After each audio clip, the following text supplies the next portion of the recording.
क्या हमें company secretary course के साथ बीकॉम ऑनर्स करना चाहिए या फिर हमें बीकॉम जर्नल करना चाहिए जिसे हम नॉर्मल बीकॉम के नाम से जानते हैं। तो क्या करना चाहिए इसी के बारे में आज हम चर्चा करने वाले हैं। काफ़ी सारे स्टूडेंट्स को ये परेशानी सता रही थी।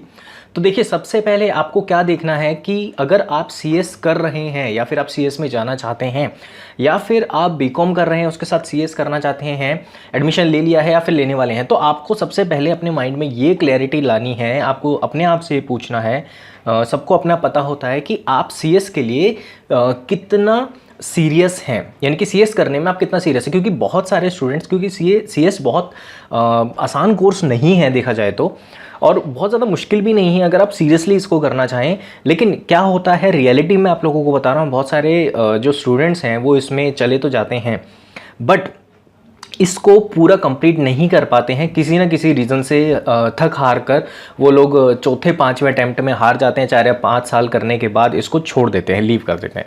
तो आप लोगों को सबसे पहले ये देखना है कि आप इसको करने में कितना सीरियस हैं। क्या सीएस करना आपकी पहली प्रायोरिटी है? तभी आप ये जान पाएंगे कि आपको इसके साथ बीकॉम करना चाहिए, नॉर्मल बीकॉम करना चाहिए या फिर बीकॉम ऑनर्स के लिए जाना चाहिए। ऐसा मैं क्यों कह रहा हूँ? क्योंकि सीएस का जो कोर्स है, ठीक है ना, सिलेबस बहुत ज़्यादा मिलता जुलता है किसके साथ? बीकॉम ऑनर्स के साथ। क्योंकि बीकॉम ऑनर्स ये एक ऐसा कोर्स बनाया गया है जो कि एक बीच का कोर्स है, यानी कि बीकॉम जो है वो सिर्फ एक 12th के जस्ट लेवल बाद की पढ़ाई है, ठीक है। बीकॉम ऑनर्स उससे ज़्यादा टफ है और बीकॉम ऑनर्स से ज़्यादा टफ है सीएस है। बहुत सारे स्टूडेंट्स ऐसा करते हैं जो कि बीकॉम ऑनर्स लेते हैं और वो अच्छे से बीकॉम ऑनर्स को पढ़ते हैं, तो उसका बेनिफिट, क्योंकि बहुत सारे सिलेबस और बहुत सारे सब्जेक्ट्स जो हैं बीकॉम ऑनर्स और सीएस में सेम हैं, सिमिलर हैं, ठीक है। तो जो बीकॉम ऑनर्स करता है तो उसको वहाँ पे बेनिफिट ये मिल जाता है कि सीएस के अंदर उसके ऑलरेडी बेस जो है वो क्लियर होता है, उसको सीएस पढ़ने में बहुत ज़्यादा मुश्किल नहीं आती है। कुछ स्टूडेंट्स सीएस को पहले पढ़ लेते हैं, बाद में वो बीकॉम ऑनर्स के पेपर्स देते हैं, तो उनको बीकॉम ऑनर्स फिर बहुत आसान लगने लग जाती है, ठीक है। वैसे बीकॉम ऑनर्स इजी नहीं है। हम लोगों ने पहले भी चर्चा की हुई है एक वीडियो में कि बीकॉम ऑनर्स और बीकॉम के बीच में क्या डिफरेंस होता है। लिंक आपको डिस्क्रिप्शन बॉक्स में मिल जाएगा। आप लोग पहले जाकर, मैं सलाह दूंगा आप लोग उस वीडियो को अच्छे से देख लीजिए, सो दैट आप लोगों के डाउट जो हैं वो क्लियर हो जाए और आप लोगों को कोई परेशानी ना आए, ठीक है।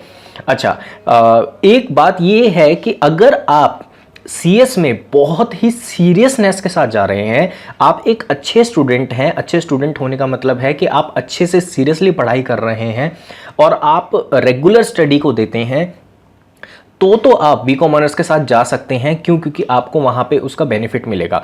एक साइकोलॉजी है कि बीकॉम ऑनर्स को ज़्यादा प्रायोरिटी दी जाती है, बीकॉम ऑनर्स को ज़्यादा अच्छा समझा जाता है बीकॉम के मुकाबले। कहीं भी आप जॉब के लिए जाते हैं तो एक ये साइकोलॉजी बनी हुई है कि एक पर्सन, मान लीजिए 2 पर्सन है, दोनों के अगर 50-50% मार्क्स हैं, तो जिसके बीकॉम ऑनर्स में 50% मार्क्स हैं उसको ज़्यादा नॉलेजेबल समझा जाएगा, क्योंकि इसका जो कोर्स होता है ज़्यादा हार्ड होता है, ज़्यादा इसके अंदर सब्जेक्ट्स जो होते हैं वो ज़्यादा होते हैं, ठीक है ना। तो बीकॉम ऑनर्स वाले को ज़्यादा प्रायोरिटी दी जाती है। ये एक साइकोलॉजिकल इफेक्ट बना हुआ है। वैसे ऐसा होना नहीं चाहिए बट है, आजकल मार्केट में सच्चाई ये है, ठीक है। तो हम ये कहेंगे कि अगर आप सीएस बहुत सीरियसनेस के साथ कर रहे हैं और आपको पता है कि आपकी सीएस कंप्लीट हो जाएगी, आप अच्छे से उसको कर लेंगे, ठीक है, छोड़ेंगे नहीं बीच में, तो आप बीकॉम ऑनर्स के साथ जा सकते हैं। तो आप बीकॉम ऑनर्स करने का बर्डन झेल सकते हैं, ले सकते हैं। लेकिन अगर आप सीएस करने में उतने ज़्यादा सीरियस नहीं हैं, मान लीजिए 80% हैं, 70% सीरियस हैं, और आप लोगों को पता है कि 80% चांसेस है मैं कर लूँगा और 20% फिर भी चांसेस है कि मैं छोड़ दूंगा, तो ऐसी कंडीशन में सलाह ये रहेगी कि आप लोग अपने ऊपर बर्डन ना डालते हुए आप लोग बीकॉम में जाइए। क्यों? क्योंकि मान के चलिए अगर आपने फ्यूचर में सीएस को छोड़ दिया, ठीक है, तो वहां पर आपको सीएस का बेनिफिट वहां पर नहीं मिला। और दूसरी चीज, अगर आपने अपने सर पे बीकॉम ऑनर्स ले रखा है और आप उतने अच्छे स्टूडेंट नहीं है, एक तो आप सीएस का प्रेशर झेल रहे हैं, दूसरी बात अगर आप बीकॉम ऑनर्स भी लेकर बैठे हैं और आप उतने अच्छे स्टूडेंट नहीं हैं, पढ़ाई में उतने अच्छे नहीं हैं, तो दोनों प्रेशर को झेलना, एक साथ झेलना बहुत ज़्यादा कठिन हो जाएगा। ठीक है, तो कहीं ऐसा ना हो कि सीएस और बीकॉम ऑनर्स के चक्कर में, इन दोनों को एक साथ करने के चक्कर में आप लोगों की परसेंटेज जो है वो बहुत ज़्यादा कम हो जाए, डाउन हो जाए, जिसका आपको आगे चल के बेनिफिट ना मिल सके। भाई अगर आप 45 या 50% लेकर आप कहीं कंपनी में जॉब करने जाएंगे या फिर कहीं पर अप्लाई करेंगे जहाँ पर आपकी एलिजिबिलिटी जो है वो ही 50% है, या फिर कहीं किसी कोई फॉर्म भरना है मान लीजिए आपको, और वहाँ पे लिखा हुआ है कि 60% आप लोगों के मार्क्स होने चाहिए ग्रेजुएशन में, तो बीकॉम ऑनर्स करते हुए तो आप लोगों के आए नहीं, तो वहाँ पे आपको डिसएडवांटेज मिलेगा। ऐसी कंडीशन में जहां पर आप सीरियस नहीं हैं तो सलाह ये रहेगी कि आप बीकॉम करें। अगर आप बर्डन ज़्यादा नहीं झेल सकते हैं कि भाई बीकॉम ऑनर्स करूंगा मैं, तो अगर आप बीकॉम ऑनर्स का बर्डन नहीं झेलना चाहते तो आप बीकॉम कीजिए। इसका बेनिफिट क्या होगा कि आप लोगों की एक अच्छी परसेंटेज बन जाएगी। मतलब बेसिकली देखा गया है कि अगर जो कि नॉर्मल स्टूडेंट भी हैं, अगर वो जितनी मेहनत बीकॉम ऑनर्स में देता है उतनी ही मेहनत अगर बीकॉम में दे तो उसके 10% जो है मार्क्स जो हैं वो थोड़े बढ़कर ही आते हैं। ठीक है ना, तो कम से कम ये हो कि आपके सीएस अगर आपके हाथ में ना लगे तो कल को आपके पास एक अच्छा ऑप्शन हो कि बीकॉम करके, बीकॉम जनरल करके आपके 60 to 70% मार्क्स आ जाएं, सो दैट आप ग्रेजुएशन के बेस पर कहीं भी फॉर्म अप्लाई करने के लिए एलिजिबल हो जाएं। ठीक है, कहीं भी फॉर्म आप अप्लाई कर सकें और आपकी एक अच्छी परसेंटेज मिल जाए ताकि आपके करियर को आगे कोई रुकावट ना आए, आपके करियर को बूस्ट मिल जाए। ठीक है, उसके बाद पॉइंट ये आ जाता है कि आपको देखना है कि आपका जो कॉलेज जहां से आप बीकॉम ऑनर्स या बीकॉम कर रहे हैं या फिर करना चाहते हैं उसका सिलेबस कैसा है। ठीक है, कोई भी यूनिवर्सिटी है, जैसे कि मैं एग्जांपल लूँ जहां से मैंने किया था, दिल्ली यूनिवर्सिटी से बीकॉम ऑनर्स किया था, तो वहां पे बीकॉम और बीकॉम ऑनर्स का जो सिलेबस था उसमें बहुत ज़्यादा डिफरेंस था। कहने का मतलब क्या है, वहाँ पर बीकॉम ऑनर्स का जो लेवल है वो बहुत ज़्यादा हाई था बीकॉम से। बीकॉम ईजी था और बीकॉम ऑनर्स ज़्यादा टफ था। ठीक है, नंबर ऑफ सब्जेक्ट्स भी बीकॉम ऑनर्स में ज़्यादा थे और बीकॉम में कम थे।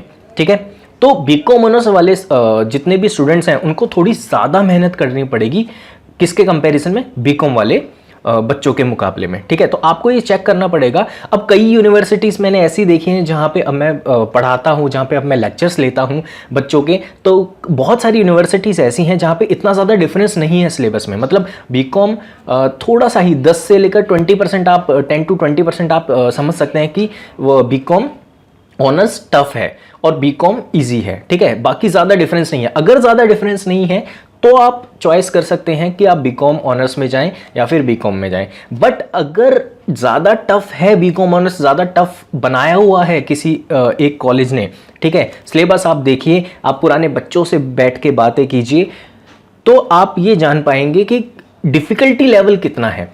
ठीक है ना, अगर ज़्यादा डिफ़िकल्टी लेवल नहीं है, मतलब दोनों में ज़्यादा अंतर नहीं है, तो आप बीकॉम ऑनर्स के लिए जा सकते हैं। लेकिन अगर आप ज़्यादा डिफ़िकल्टी लेवल बीकॉम ऑनर्स का है आपकी यूनिवर्सिटी और आपके कॉलेज में, तो आपको ये देखना है कि क्या मैं इतना ज़्यादा प्रेशर अपने ऊपर झेल पाऊंगा, क्योंकि 3 साल, याद रखिएगा, 3 साल हमें उस कोर्स को पढ़ना है और वो हमारा आगे फ्यूचर डिसाइड करने वाला है।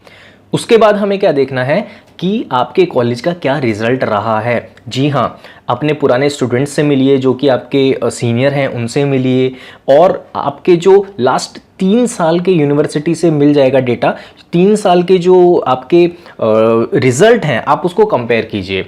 कभी कभार ऐसा होता है कि बीकॉम और बीकॉम ऑनर्स के जो परसेंटेज होता है, एवरेज परसेंटेज होता है, वो बहुत ही ज़्यादा फ़र्क होता है दोनों में, कि बीकॉम ऑनर्स में 50% एवरेज मार्क्स आए हैं बच्चों के और बीकॉम में 70 to 80% मार्क्स आए हैं। तो ये तो गैप बहुत ज़्यादा है। तो इससे देख के आपको अंदाज़ा लगेगा कि बीकॉम में, आपकी यूनिवर्सिटी में बीकॉम में बच्चे अच्छा परफॉर्म कर रहे हैं बजाय कि बीकॉम ऑनर्स के। तो ऐसी कंडीशन में बीकॉम लेना सही रहेगा, क्योंकि वहाँ पे परसेंटेज का सवाल है। ठीक है, लेकिन अगर फासला ज़्यादा नहीं है, मान के चलिए कि आपकी यूनिवर्सिटी में बीकॉम ऑनर्स करते हुए बच्चे 60% ला रहे हैं और बीकॉम करते हुए बच्चे 70% ला रहे हैं, तो फासला ज़्यादा नहीं है, सिर्फ 10% का फासला है। तो ऐसी कंडीशन में आप लोग बीकॉम ऑनर्स पे जा सकते हैं ज़्यादा नॉलेज गेन करने के लिए, ज़्यादा सब्जेक्ट की डीप नॉलेज लेने के लिए। तो ऐसी कंडीशन में आप लोग बीकॉम ऑनर्स को चुन सकते हैं। कभी कभार क्या होता है कि डिपेंड करता है कि कोई यूनिवर्सिटी बीकॉम ऑनर्स का एग्ज़ाम जो है वो ज़्यादा टफ बनाती है और बीकॉम का लेवल उतना ज़्यादा टफ नहीं रखती है।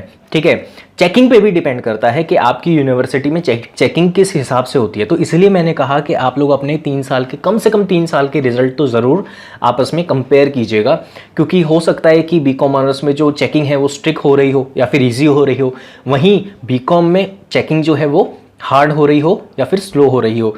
तो वो फ़र्क आप लोगों को पता चल जाएगा और निर्णय लेने में, डिसीजन लेने में आप लोगों को बहुत आसानी होगी। आफ्टर ऑल ये आपकी फ्यूचर इस पर टिका हुआ है।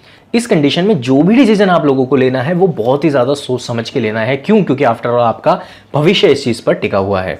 सो आशा करता हूँ आप लोगों के डाउट्स जो हैं यहाँ पर बहुत क्लियर हो गए होंगे। लेकिन अगर फिर भी कोई डाउट आ रहा है आप लोगों को, तो आप बेझिझक कमेंट बॉक्स में कमेंट कर सकते हैं या फिर हमें मेल कर सकते हैं। मेल के ज़रिए आप लोग अपनी क्वेरी हमें बता सकते हैं और आप पूछ सकते हैं कोई भी सवाल। और मुझे बताइए नेक्स्ट टॉपिक मैं आप लोगों के लिए कौन सा लेकर आऊँ। तो चलिए अब हमारी मुलाकात होगी नेक्स्ट वीडियो में किसी नए टॉपिक के साथ। तब तक के लिए ध्यान रहिए अपना, पढ़ते रहिए और पढ़ाते रहिए।